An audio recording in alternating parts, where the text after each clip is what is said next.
आपण आज मारुंबळा या ठिकाणी हा साप रेस्क्यू केलेला आहे. मी शपथ खाल्ल्या म्हणून धरत नाही म्हणलं सौरभ.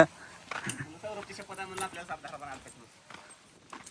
दिसाला का केवढा मोठा आहे?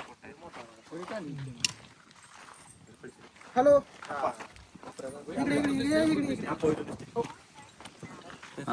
नाग आहे.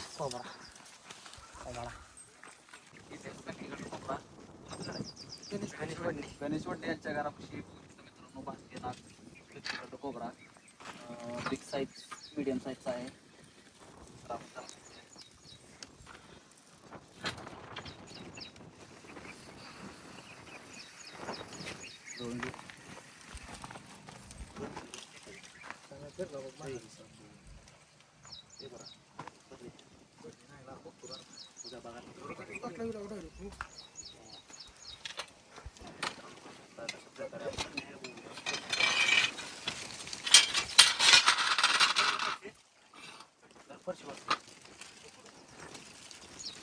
साधा साधा फरशी जवळ उचल.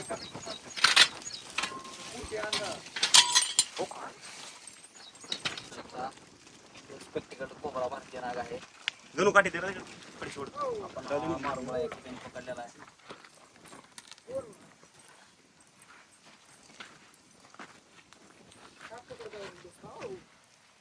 तर मित्रांनो काळ्या कलरचा साप आहे आणि असा व्हिडिओ बघून कुणी पकडण्याचा प्रयत्न करू नका, कारण ह्याच्यामध्ये न्यूरोटॉक्सिक नावाचं विष असतं.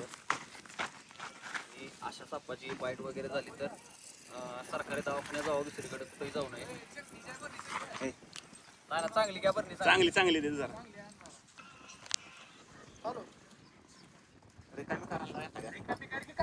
कुणी बैला कुठून आता शेतात आला कसा?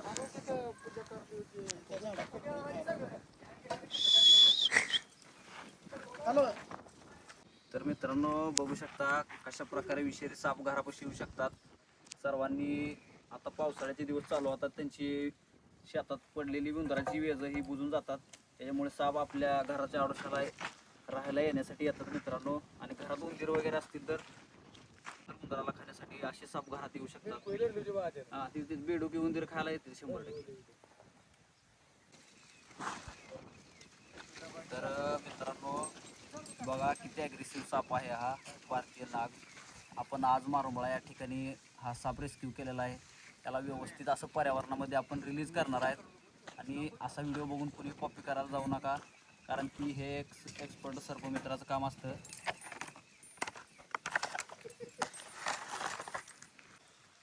तर मित्रांनो आपण याला ह्या डब्यामध्ये पॅक करूया, पर्यावरणामध्ये रिलीज करूया.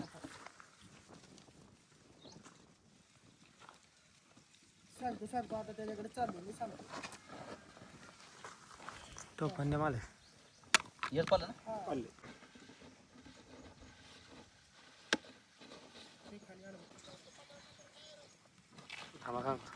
तर बघा आपण हा पॅक केलेला आहे आणि याला व्यवस्थित असं पर्यावरणामध्ये रिलीज करणार आहे. या ठिकाणी डब्याला छिद्र पडलेत श्वास जाण्यासाठी, हवा जाण्यासाठी.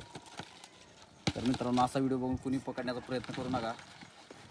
तर मित्रांनो आताच आपण मारुंबळा या ठिकाणी साप पकडलेला, तर आपण बघू शकता पर्यावरणामध्ये रिलीज करण्यासाठी आहे. हा आपण साप हा पर्यावरणामध्ये सोडलेला आहे. बघू शकता भारतीय नाग स्पेक्टिकल कोबरा हा पर्यावरणामध्ये रिलीज झालेला आहे. तर मित्रांनो बघू शकता हा साप जात आहे, त्याला आपण पर्यावरणामध्ये रिलीज केलेला आहे.